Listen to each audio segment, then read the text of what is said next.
Welcome back to the channel. Last time we finished all the timbers on the second tier of our retaining wall, and today we'll finish off a bunch of the trim pieces, especially in this back corner by the staircase. These are the final cuts that we're going to be making with the saws. These are going to be the last pieces that tie this entire retaining wall together, and as you can imagine, I am so ready to be done with this project, so let's get through this.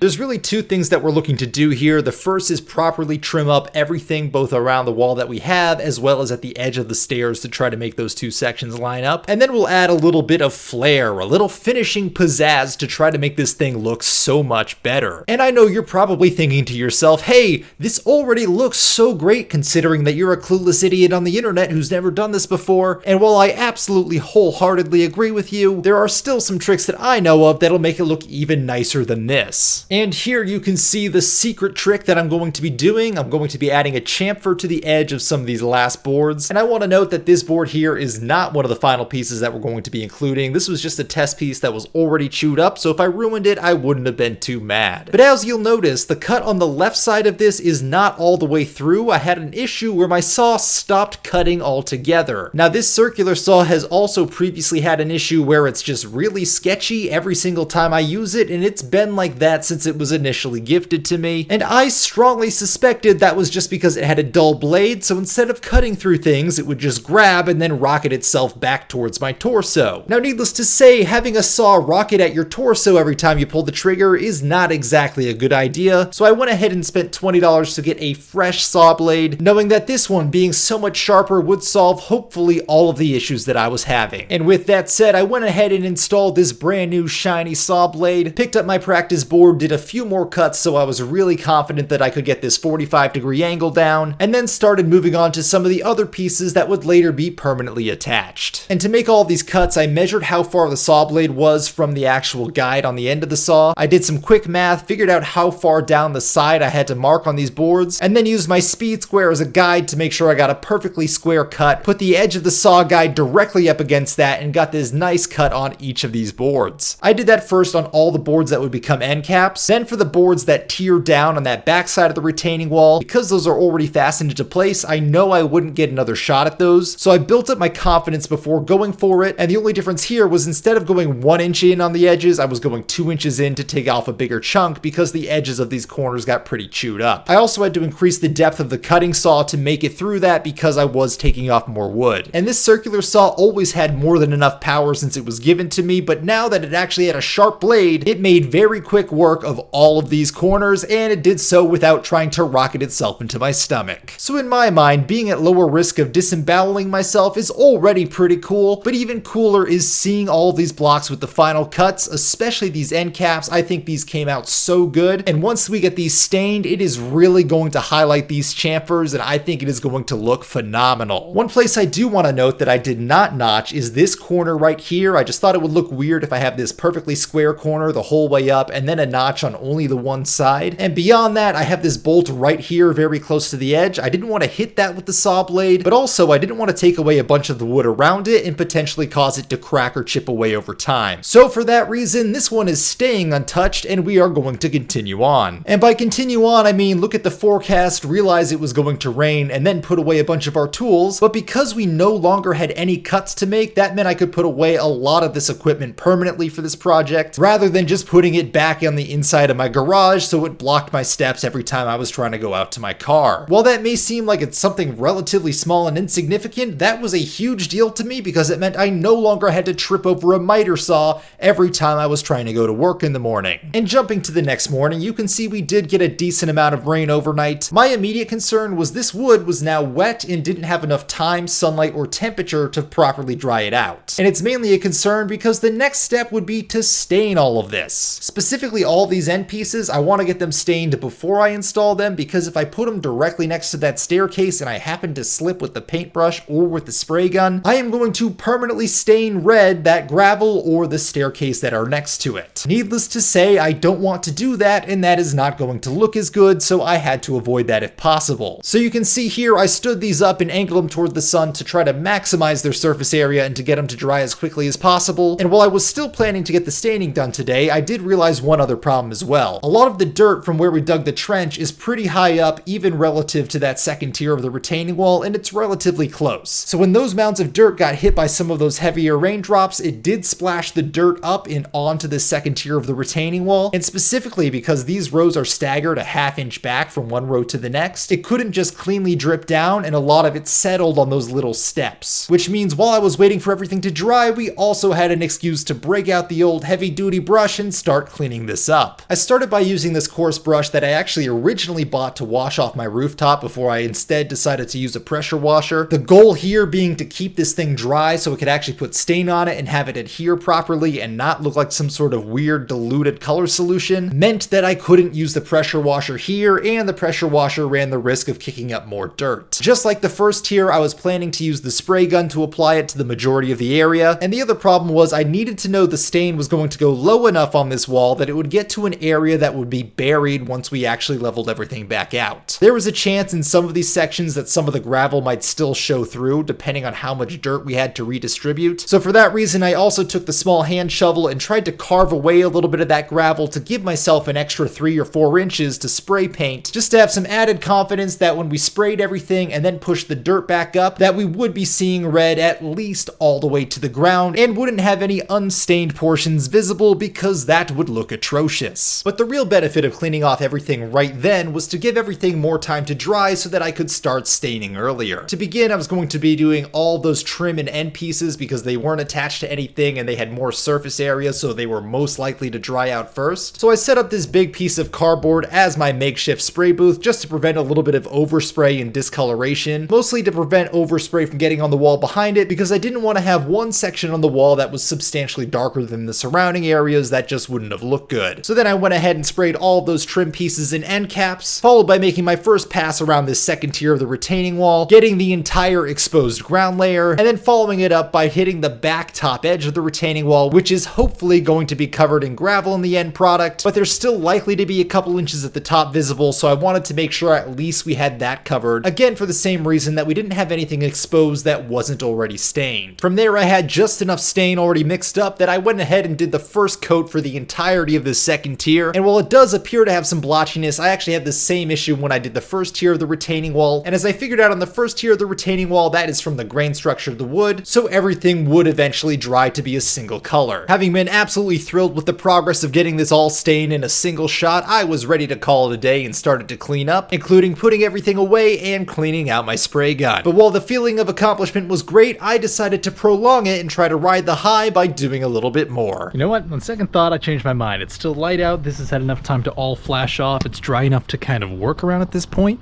so let's keep going. Like I already mentioned, we were done with the saws at this point. I had already cut everything, I had already dry fit everything and made sure everything lined up, and we had already stained all of these pieces as well earlier in the day. So at this point, they were dry enough to actually handle, and the only thing left to do was to actually get them in place and then bolt them down. Some of these were deliberately a relatively snug fit, so it did take a bit of a hammer persuading to get them into place. But overall, because I dry fit everything ahead of time, this went relatively seamlessly, and soon we had all of our end caps and finishing pieces done, which really tied the look of this whole wall together. But would you look at that, another perfect ending milestone just as the sun was setting. But as you can see here, this wall is really coming together and it is looking phenomenal. Once again, working right till dusk, but we got it done. I am officially done with the actual construction of the wall. This is a huge milestone. It feels really good to have that part done. Still got to do all of the gravel backfill, and we still obviously have to level out the yard because, you know, that's not really the best looking right now, but I think that this